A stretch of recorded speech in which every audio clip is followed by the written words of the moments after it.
I had broccoli in my tea.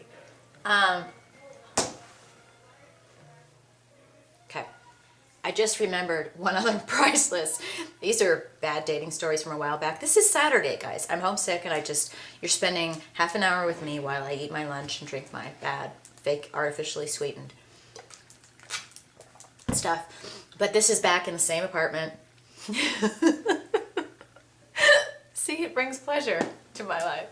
I was working at a financial services firm, and one of our clients was a guy, and I had to do a lot of talking with him on the phone and going over his accounts and his financial planning and blah, blah, blah.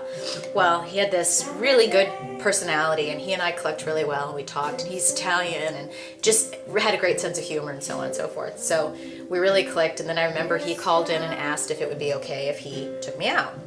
And I was like, and I remember I had heard, I said, what does he look like? And the people at the office is like, oh yeah, he's just a sharp dressed guy. He's really fit. He's into the, going to the gym, and he wears the greatest suits. And, I'm not shallow. I'm not about how much money someone makes or anything, but it is nice to hear that somebody likes to take care of how they look and so on.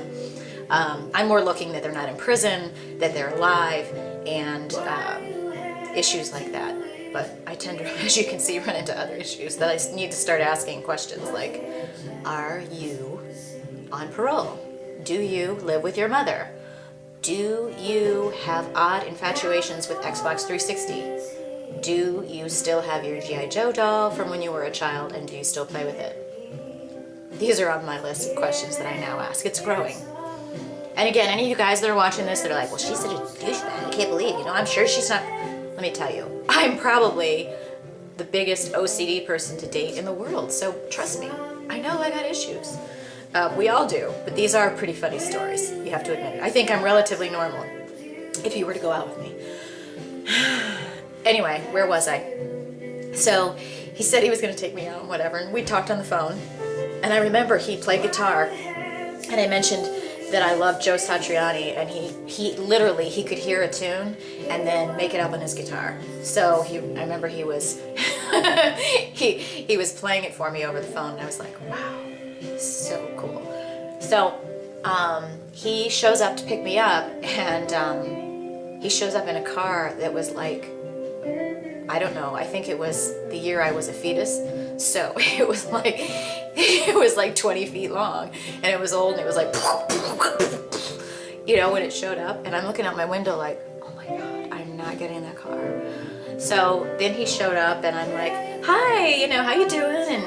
And he came in, and we talked for a little bit, and I'm like, can I get you something to drink? Because I had a glass of wine. And he's like, oh no, I can't, I'm an alcoholic.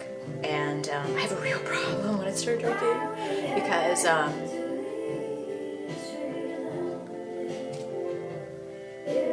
it upsets me. So there's me with my wine like, okay.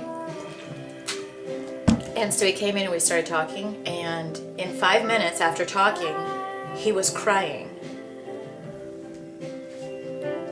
You heard me right. He was crying. And telling me about his ex-wife and the kids and how their marriage was so special, and he misses his kids, and his wife took all of his money, and blah blah blah. And by this time I could see his lips moving, but all I saw was wah, wah, wah, wah, wah, wah, wah. And me, this was my look.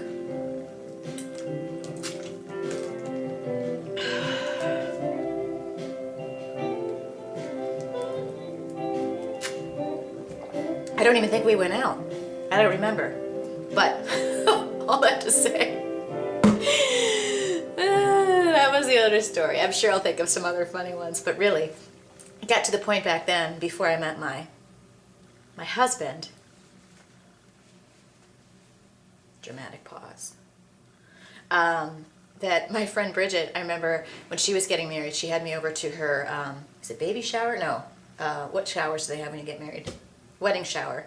And she was, I walked in the door, and there's this room full of women, and mothers and aunts and sisters, and she's Italian. And she's like, oh, everybody look, it's Kelly! Wait till Kelly tells you guys. She has so many fun dating stories. It's like pathetic. I mean, wait, you guys, everybody just sit and listen, because Kelly has the worst dates ever! and I had to sit there and tell my stories. So there's that. That's it, you guys. So that's my last little thing to share with you guys. Don't hang on to burnt toast. Don't cry over spilled milk. Don't be sad if you have a bad day. Just turn that frown upside down, or just start drinking and you'll feel better. I'm off to make some hot tea.